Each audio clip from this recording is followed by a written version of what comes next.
That was a beautiful video by my brother who is in the studio right now. He's my next guest on the show. He goes by the name Cyril Deli, known professionally as Ugly Dray. Bro, you're welcome to the show. Thank you so much, man. Bro, I love your drip, man. Thank you so much. You Man, look good man. as well. Yo, thank you very much. So Ugly Dray, how will you describe yourself? I would say I'm a cautious rapper. I'm a chilled guy as well. Okay. I don't like to talk, you know. It's always music, music, music. Okay. Okay. But people who see me to be somebody who really talks are people that are around me because I'm basically like comfortable around them. So are you reserved or are you antisocial? About that, I would say I'm both of them. How can you be both reserved and antisocial at the same time? Sometimes I'm reserved, like sometimes I just stay out of like, you know, even my own boys, like I just don't talk to them sometimes. I'm just chilled in my own personal space. I really enjoy. You want to be in your zone. Yeah, you get me. And sometimes I want to be with them. Yeah, but I barely like, if I don't know you, it's very hard for you to connect. You wouldn't like me because you feel like I don't like people, but it's not like that. Oh, you don't know me, but we are just connecting, bro. No, right? The vibe is there. The vibe is deep. Okay. Yeah, it's natural. Yeah. So how long have you been doing music? And what inspired you to pursue it professionally? Okay, so I started doing music like 3 years ago. Okay. You know, I wrote my first verse the last year before I completed senior high school. And I felt fulfilled. After like when I realized like I could actually like write my own verse and then rap on it, beat and all that. I really felt good. But where I actually had the inspiration more was when people was actually like, you know, hitting me up and telling me, yo, like you're actually good, like, you know, don't stop, you know, like those are the things that motivate me to actually want to do more, just for people to like, you know. Okay, you know, Ghanaians, we are very family oriented, so you following your passion. How did the family take it? Because they have taken you to school to do this, to maybe be a doctor or a teacher or whatever the family wants you to be, and you break the news to them that I just want to focus on my passion and do music. How did the family receive it? First of all, nobody knew I was actually doing music. Oh, really? Yeah, so when they realized, it was when like my song was actually, like they heard my song somewhere. Okay. And they didn't even know it was me. Okay. So somebody had to tell them, yo, this is, they're like, that's my son now. That's my son. So like, it was like a surprise. And my mom is like, I have a single parent. Okay. Yeah. So my mom is somebody who really likes music. She's like, she even sings in the church. Okay. So like, she liked the fact that I'm actually doing something with my life. Okay. And not being like, you know, just messing around and stuff like that. That's very cool. That's very cool. Exactly. So how was the feeling like being endorsed by Vic Mensa? He described your music to be strange and different. Yeah. Was it a huge validation for you to come from someone, especially Vic Mensa, who is well known in the rap scene? How did it make you feel? Yeah, first of all, I was really surprised because I didn't expect it. You know, sometimes you don't know how good you are unless somebody tells you. You can't be praising yourself. So when I saw, like, when I heard it, it was really motivating for me. And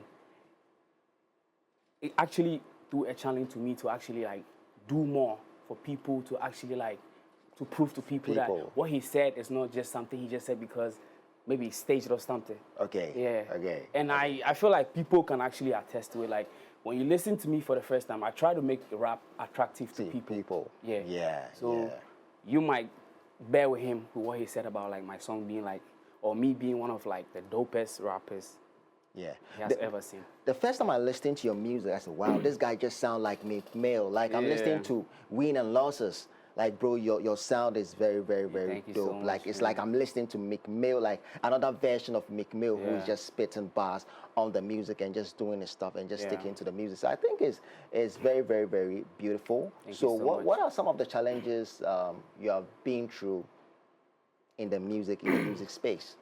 Yeah, I would say one thing that have really taught me a really big lesson is, you know, being desperate and signing to any kind of deals and stuff like that. Because, you know, when you're coming up as an artist, you know, people, you know, try to show you luxurious things and try to lure you to sign things you wouldn't like to sign.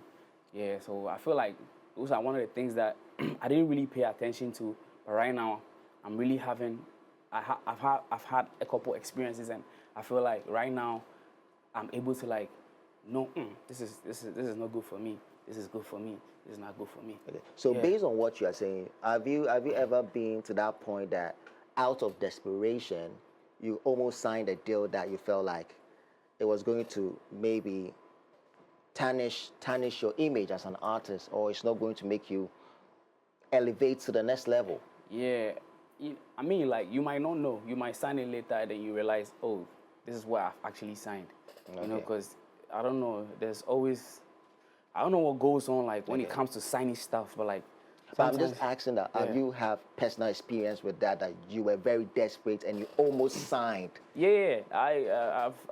But one thing about me, I have like people who are really endowed in the game. Okay. So like anytime I have like a proposal, I just send it to them, and they most of the time they advise me, yo, bro, don't do this. This is, I don't think this will help you, and this and this and that.